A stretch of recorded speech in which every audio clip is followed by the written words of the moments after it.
ये कहानी एक छोटे से गांव की है जो एक घने जंगल के पास बसा हुआ था। गांव वाले हमेशा से उस जंगल से डरते थे क्योंकि वहां एक पुराना किला था जिसे भूतिया किला कहा जाता था। कहते थे कि उस किले में एक शापित आत्मा रहती थी जो किसी को भी जिंदा नहीं छोड़ती थी। लोग उस किले के पास जाने से डरते थे, लेकिन एक दिन एक लड़का जिसका नाम अर्जुन था ने फैसला किया कि वह इस डर को खत्म करेगा और किले के अंदर जाएगा। अर्जुन का मानना था कि ये सब सिर्फ बकवास है और उसे उस किले में किसी भूत प्रेत का डर नहीं था। उसने अपनी दोस्तों को बताया कि वह रात के अंधेरे में किले के अंदर जाएगा और सच्चाई का पता लगाएगा। गांव वाले उसे बहुत समझाते रहे, लेकिन अर्जुन ने उनकी बातों पर ध्यान नहीं दिया। वह रात के करीब 12 बजे किले की तरफ बढ़ने लगा। किला घना जंगल होने के कारण काफी अंधेरा था।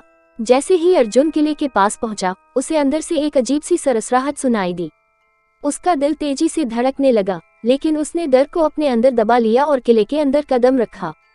किले के अंदर घुसते ही उसे एक ठंडी हवा का झोंका महसूस हुआ जो उसकी हड्डियों तक को सुन्न कर दे रहा था।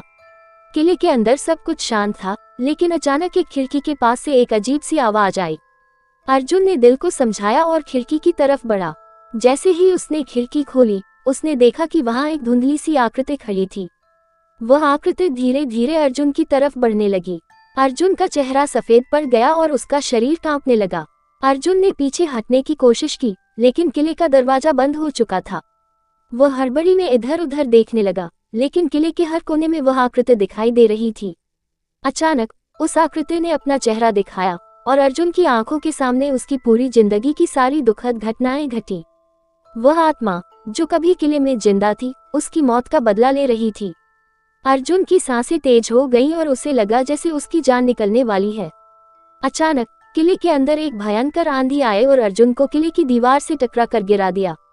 अगले दिन जब गांव वाले किले के पास पहुंचे तो अर्जुन का शरीर वहीं पड़ा था, लेकिन उसकी आंखों में एक अजीब सी खोई हुई घबराहट थी। गांव वाले अब जानते थे कि किले का डर सही था और अर्जुन की आत्मा भी अब उस किले में बंधी हुई थी, जैसे और भी लोग उस किले के अंदर खो चुके थे।